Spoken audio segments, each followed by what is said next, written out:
வணக்கம். இது அக்ஷரம் அக்ஷயம். இன்றைக்கி நாம் ராஷ்டிரபாஷா பாட்டிய புஸ்தக் அதில் இருக்கக்கூடிய பத்திய பகுதி பாக் 1 பத்திய பகுதியில் இருக்கக்கூடிய இரண்டாவது பத்தியவான சாஹ் விருப்பம் அப்படிங்கிற போயம் பார்க்க போகிறோம், கவிதா பார்க்க போகிறோம்.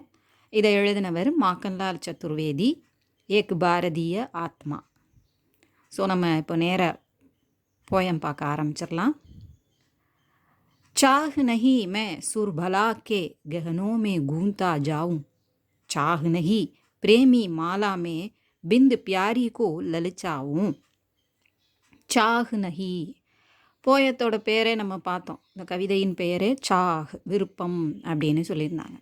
ஆனால் இங்கே ஆரம்பிக்கும் போது எப்படி ஆரம்பிக்குது, எதெல்லாம் விருப்பம் இல்லை அப்படிங்கிறத சொல்லிட்டு எனக்கு இதுதான் விருப்பம் அப்படின்னு இந்த போயம் சொல்லி முடிக்க போகுது. இந்த போயத்தில் சாஹ் நகி விருப்பமில்லை, மே சுர்பலாக்கே கெஹனோ மே கூந்தா ஜாவும். சூர்பலா சூரர்கள் அப்படின்னா தேவர்களை குறிக்குது. சூர்பாலா சூர்பாலா அப்படின்னா தேவ கன்னிகைகள், அவங்களுடைய நகைகளாக கஹனோமே அவங்களுடைய அணிகலன்களாக கூந்தா ஜாவும் பின்னப்படுவேன் அல்லது தைக்கப்படுவேன், தொடுக்கப்படுவேன் அப்படிங்கிற அந்த விஷயம் எனக்கு பிடிக்கலை.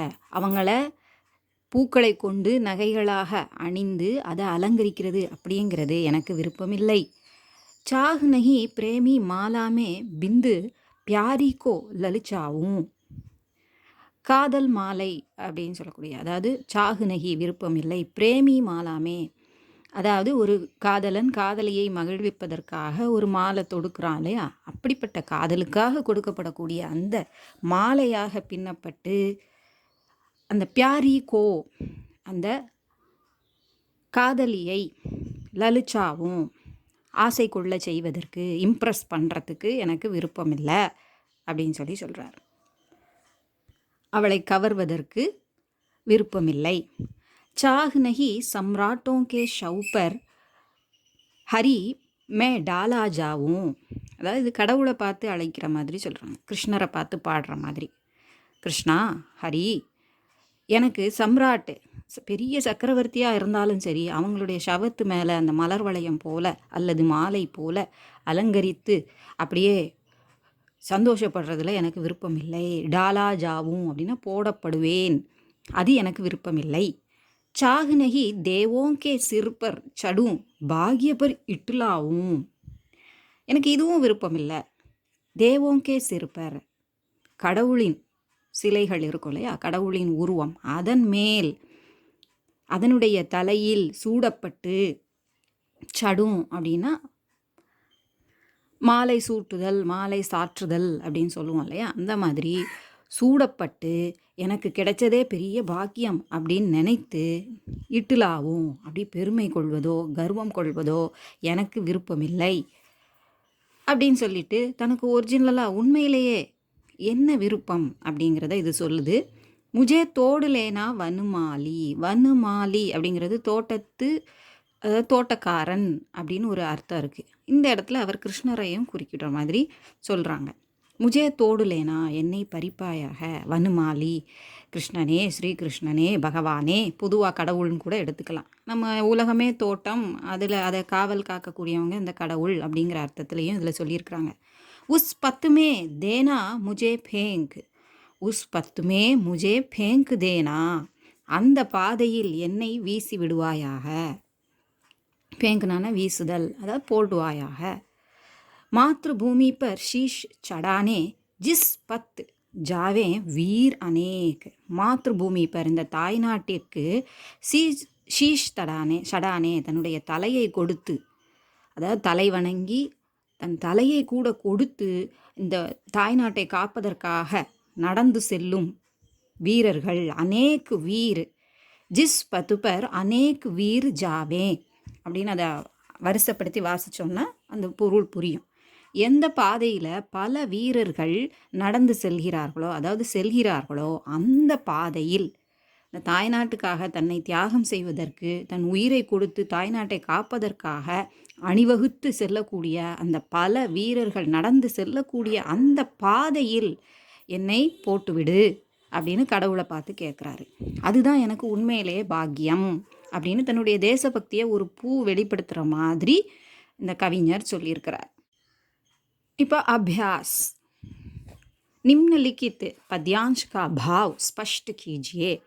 கீழே கொடுக்கப்பட்ட இந்த பத்திய அன்ஷ் செய்யுளின் ஒரு பகுதி, கவிதையின் ஒரு பகுதியின் விளக்கத்தை, அதாவது மீனிங்கை சொல்லுங்க அப்படின்னு சொல்லியிருக்காங்க. பொருளை ஸ்பஷ்ட் கீஜியே விளக்குக.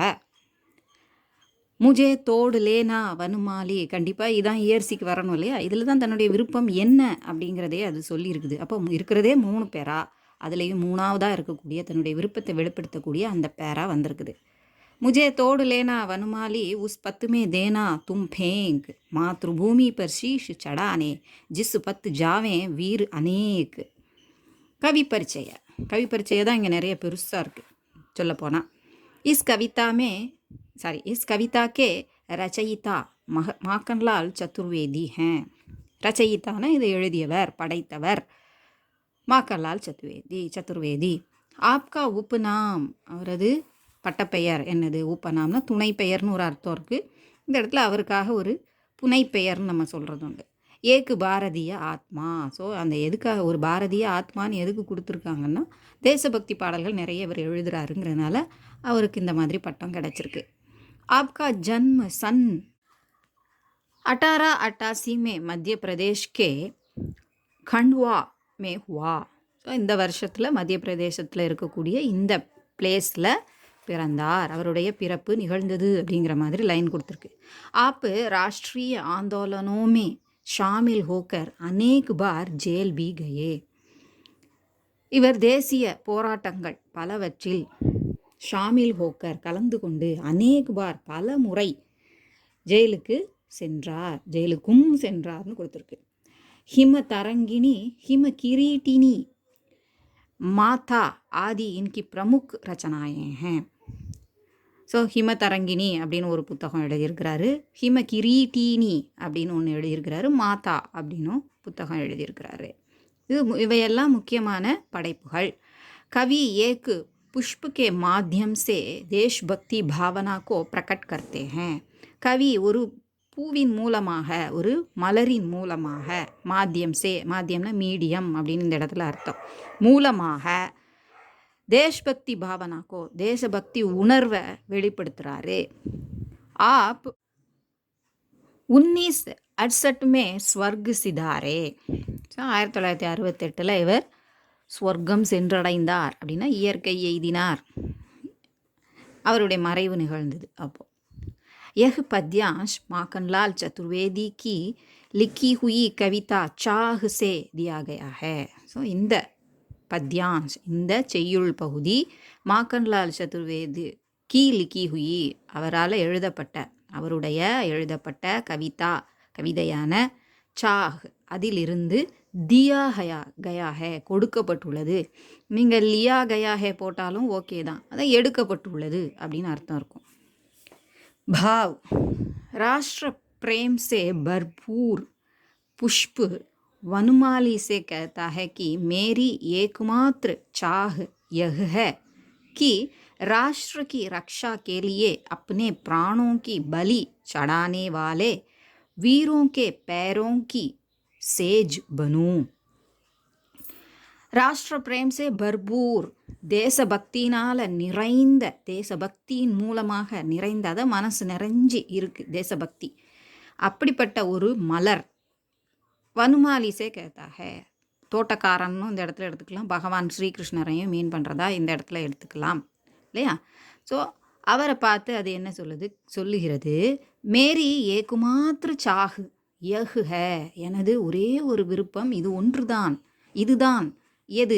ராஷ்டிர கி ரக்ஷா கேலியே, நம்ம தேசத்தின் ரக்ஷா பாதுகாப்பிற்காக, அப்னே பிராணோக்கி பலி சடானே வாலே, தன்னுடைய உயிரை பலியிடக்கூடிய, தியாகம் செய்வதற்காக செல்லக்கூடிய வீரோங்கே வீரர்களின் பைரோங்கி சேஜ் பஞ்சாவும், அவங்களுடைய பாதைக்கான, அவங்க செய்யக்கூடிய அந்த பாதங்களின், நடந்து செல்லக்கூடிய பாதையில் அவர்களது பாதங்களின், பைரோங்கி பாதங்களின், சேஜ் அப்படின்னா விரிப்பு, ஒரு கம்பளம் விரிக்கிற மாதிரி இந்த பூவை விரிங்க அப்படின்னு சொல்லி அதாக பனு ஆகணும் அப்படிங்கிறது தான் என்னுடைய ஒரே ஒரு விருப்பம்.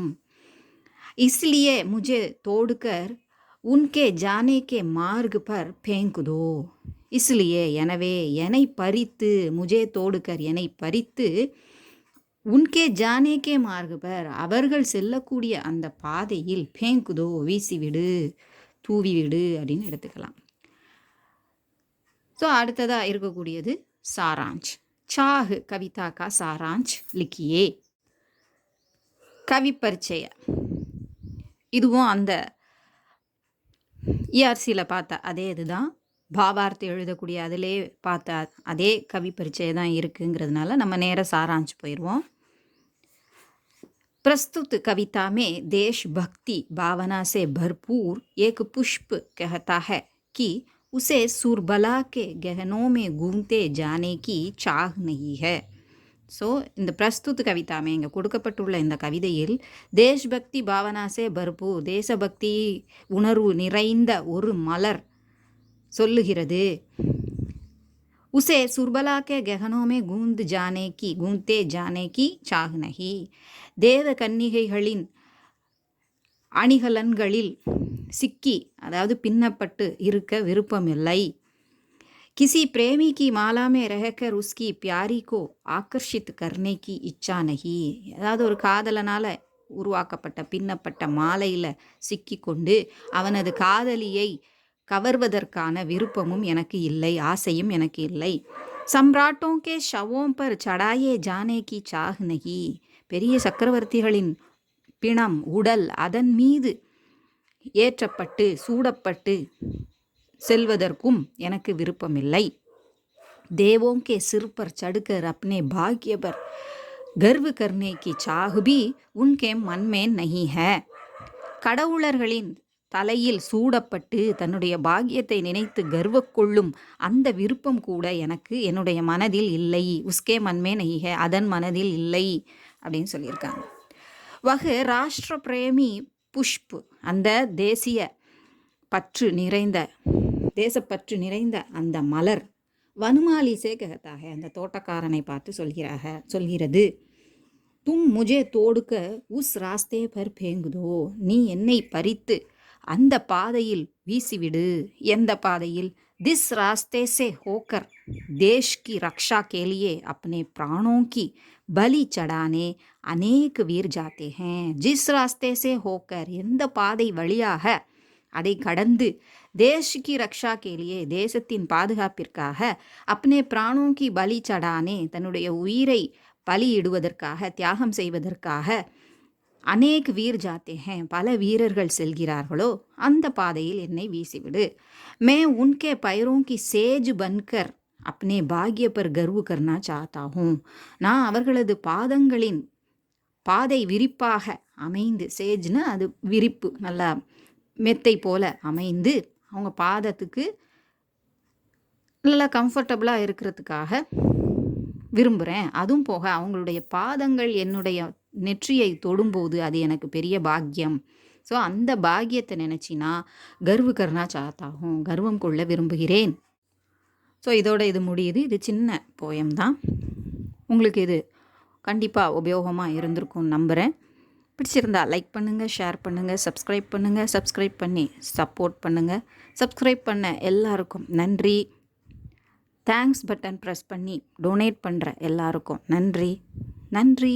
வணக்கம். தன்யவாத்.